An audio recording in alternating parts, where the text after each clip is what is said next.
Hey, what's up? This is Joe. This video is going to take you from Davao City in the Philippines to the incredibly interesting country of Singapore and ultimately to Bangkok, Thailand, where I hang out waiting on a train and explore some of the seedier parts of the city.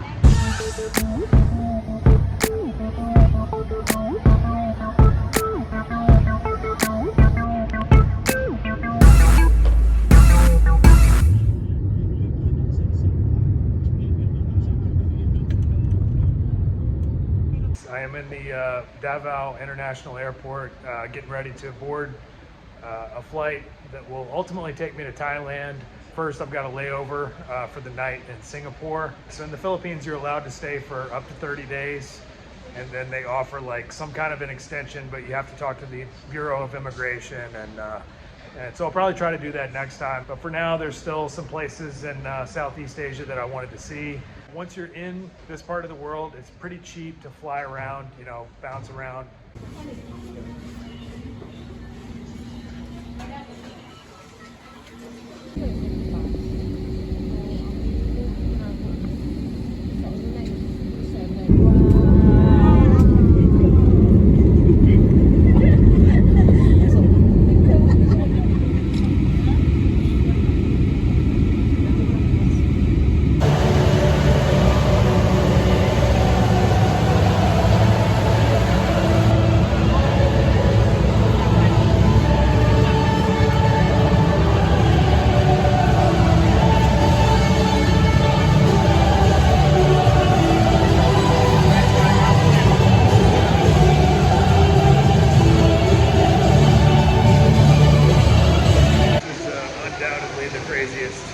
Airport I've ever been to.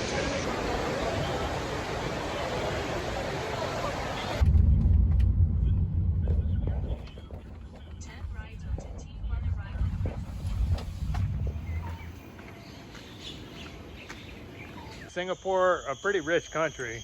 Not quite as expensive as the US, but still it's up there. I have to say this is one of the most interesting places I've ever been, simply because of the cultural diversity, where you've just got people from all over Asia and all over the world, really, kind of coexisting peacefully together. One of the lowest, if not the lowest, rates of crime in the world. It's really interesting because, like, if you go to the airport or something, you'll see like East Indian people, you know, working with Muslims and just Asians from all over. And everybody speaks English with a little bit of a British accent because this, for a long time, this was a British colony. So anyway, I'm out here doing my morning walk on this cool boardwalk. Got a couple of hours to kill before my flight to Bangkok.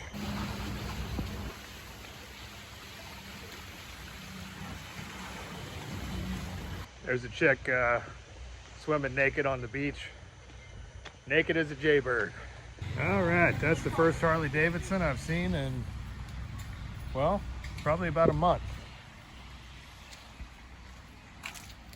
So speaking of low crime rates and stuff like that, it's one of the parts in the world where caning is still incorporated as a punishment. You might remember famously back in the 1990s, there was, I think he was an American kid named Michael Fay, and the guy was just a total prick, man. He was going around vandalizing people's cars, spray painting all over them, you know. It's some like rich kid, and there was a big controversy because he was sentenced to 6 lashes with a cane. Of course, a lot of people in America or wherever it was got all up in arms about it. Ultimately, his sentence was reduced to 3 strikes with a cane. I think really at the end of the day, he got off pretty light.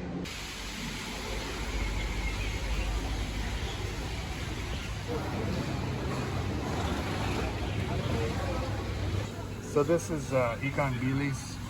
I'm sure I'm not saying that right, but it's basically fried anchovies. And man, these things are just so good.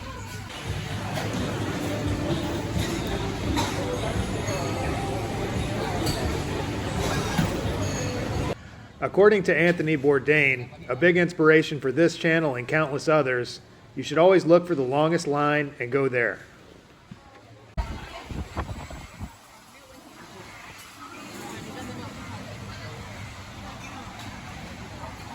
All right, so this is something I absolutely love. I had it once on the plane. This is the national dish of Malaysia, which is just over that way, across the river. Just, okay, so what's the name of this dish? It's called nasi lemak. Nasi lemak? Yes. Okay, and so, what is it? It's a rice cooked with coconut milk.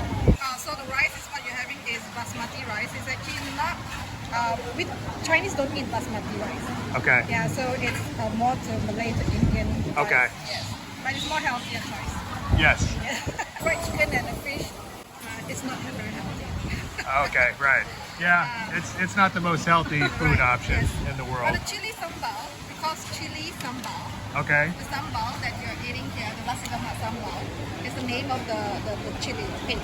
Okay, so that's a sambal. Yes, sambal. Okay. Right. So it comes with different versions.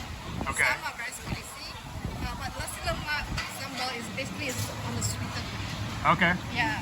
The dish is simple. It's just egg, cucumber, anchovy, and sambal. Yeah. The original Yeah. state.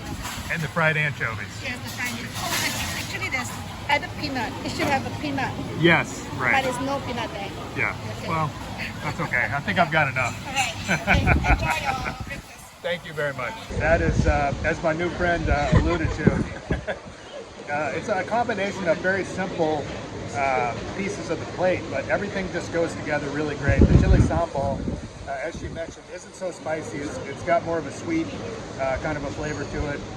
But the fried anchovies, the fish, the rice, the sambal, everything just goes together great. It's actually one of my favorite dishes.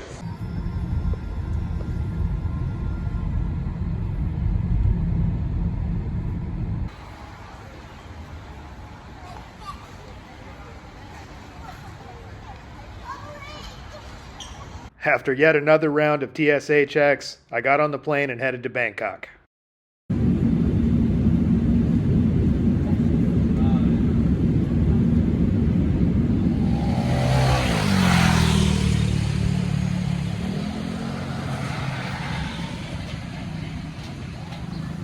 All right, first glimpse of Thailand in the daytime. I got the cheapest hotel I could find, which was $8. I don't think this is really a part of town that a lot of foreigners come to. So anyway, I'm walking around looking for a place to eat, which is going to be interesting because they've got a completely different writing system. So that kind of complicates things a little bit.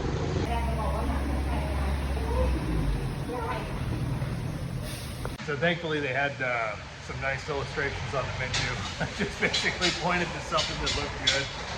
And then she asked me some questions in Thai, to which I responded in the affirmative. So I hope I didn't just sign my own death warrant.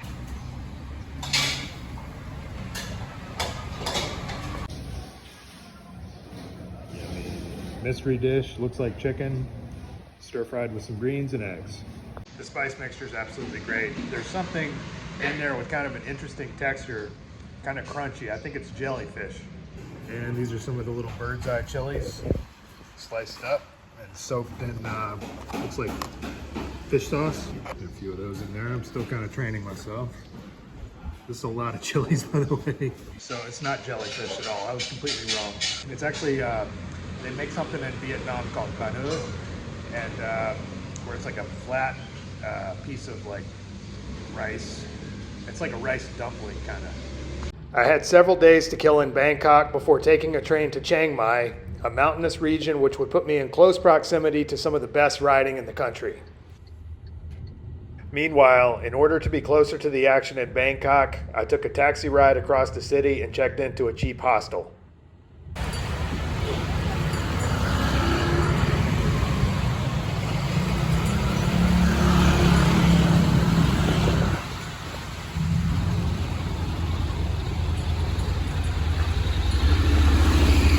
Here's the bottom of this hotel hostel thing. Take your shoes off, leave them down here, always. This is about as cheap as it gets. I think this is the most bare bones room I've ever seen. Basically just a bed, table and chair. Over here is the community shared bathroom, of which there seem to be 4. And apparently there's a shower room on the 4th floor up there. All right, well, Hello. Sawadee krab. Bye bye. Bye bye. Araha Taurai. Okay. Alright, some kind of Thai street food on a stick. I have no idea what it is.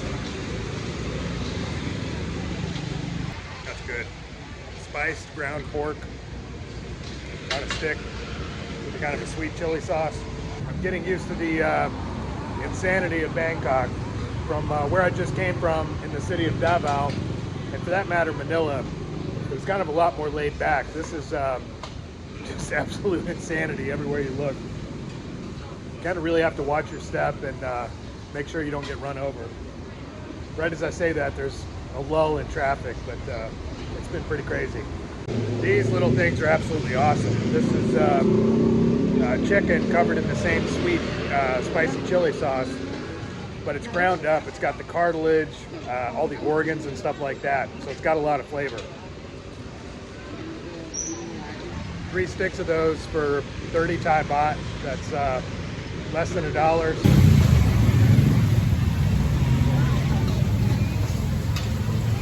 All right, so fortunately earlier today I ran into another American who kind of showed me how to take the metro system, or rather I should say the L, which is that right there.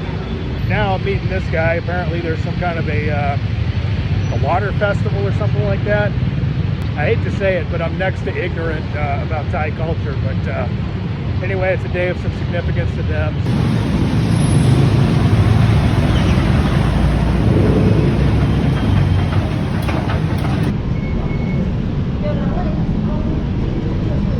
Sawadee krab. From Pong. For one ticket? Yeah. For one ticket, please. Thank you. From Pong krab.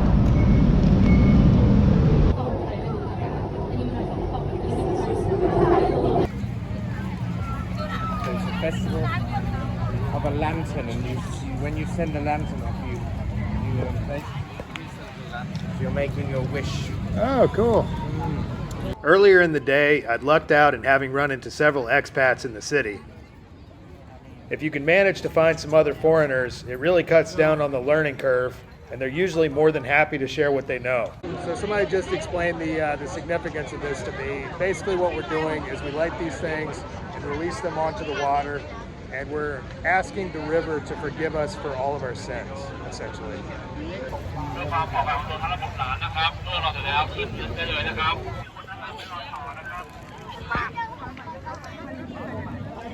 You gotta ask for forgiveness for all your sins.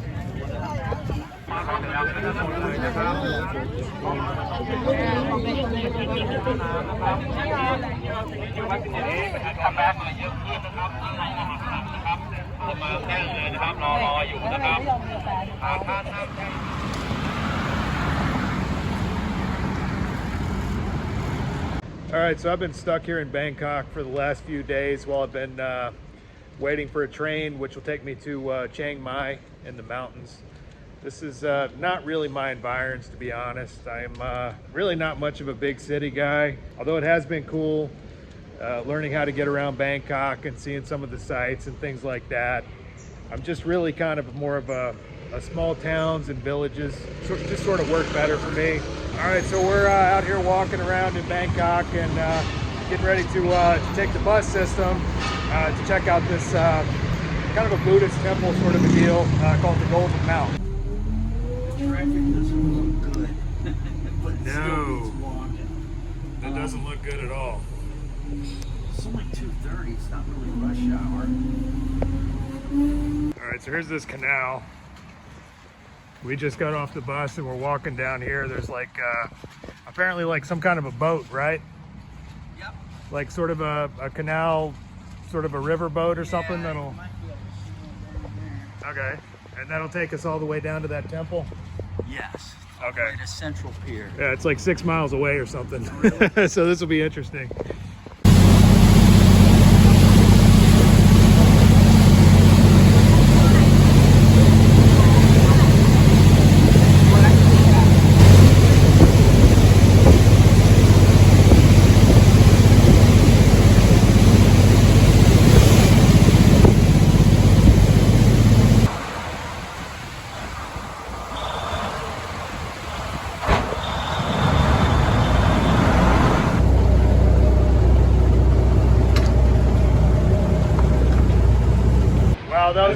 trip, man. Those things move at a pretty good clip.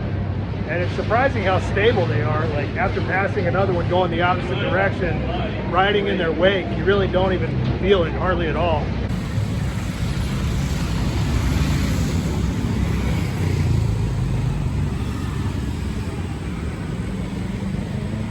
Surrounded.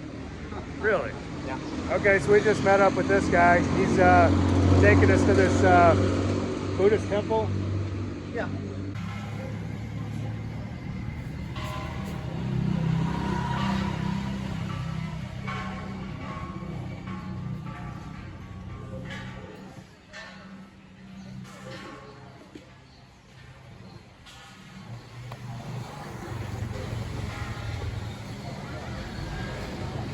It's one of the most incredible things I've ever seen.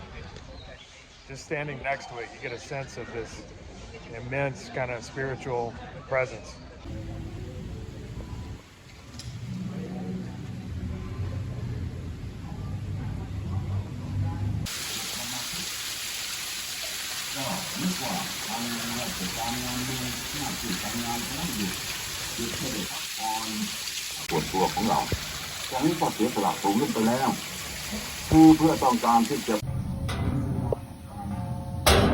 Whoa.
Headed to one of the most infamous areas of Bangkok, one of the red light districts called Soi Cowboy.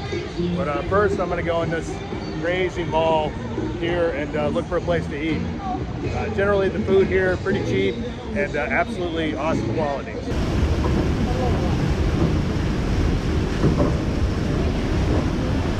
This is the craziest thing in the world, man, because at this point no need to take escalators because it just kind of spirals around and around, gradually going upwards. So you're basically just walking constantly uphill. And every step takes you, there's not really levels, it's just kind of all like that.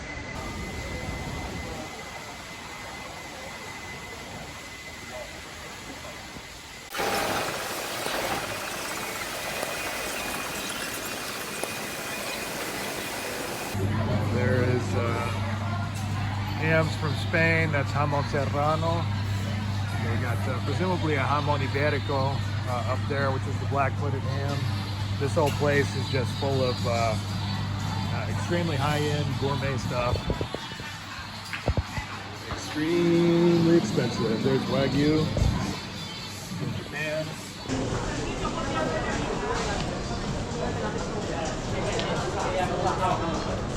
Kalkunka.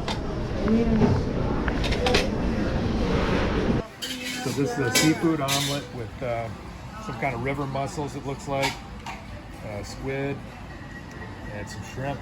Okay, so amazingly, you can get some pretty awesome food at the food court for pretty cheap. This is about 85 baht, which is 250 or something like that.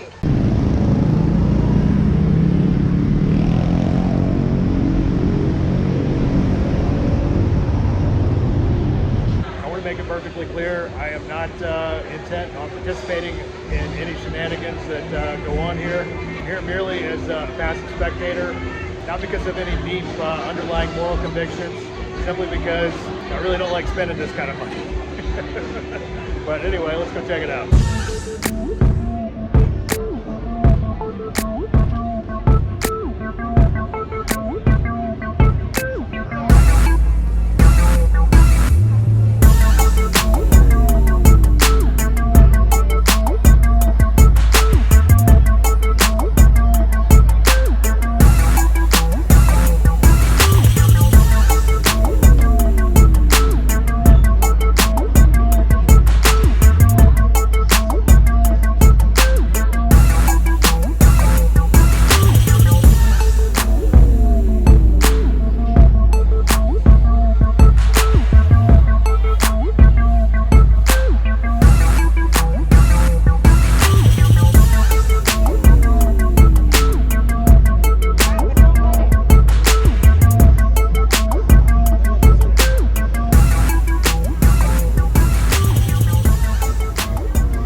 A man could easily lose an entire life savings in a place like that. So, while I'm still in one piece, I'm gonna get the hell out of here.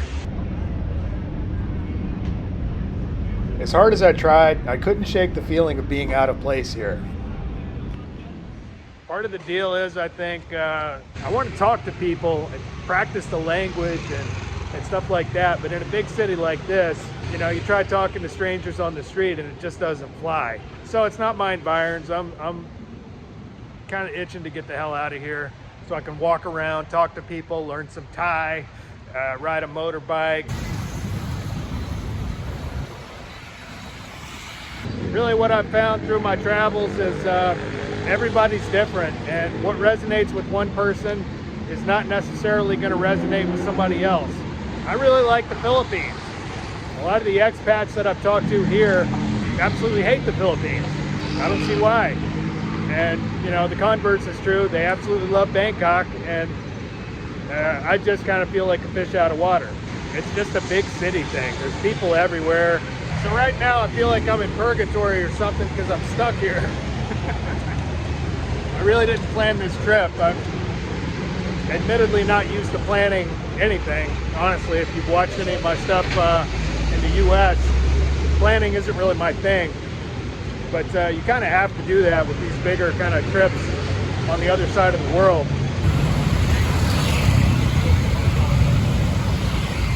So if you're into pot, you might want to come here pretty soon, because there's a pot shop on like every corner. You're talking about some new politician that's trying to outlaw it.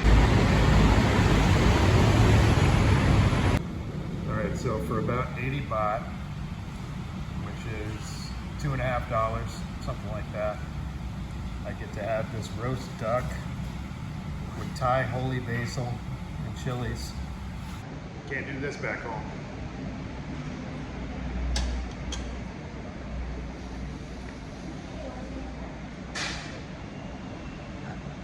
Gives me goosebumps.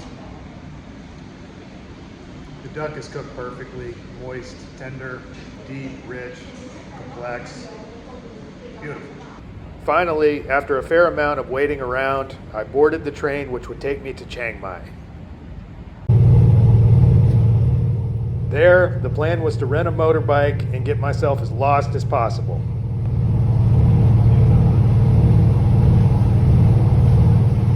As always, if you enjoyed this video, please hit like and subscribe. And as usual, I've included an optional donate link in the drop box for anybody that might like to contribute to this project. Otherwise, thanks for watching, and we'll see you on the road.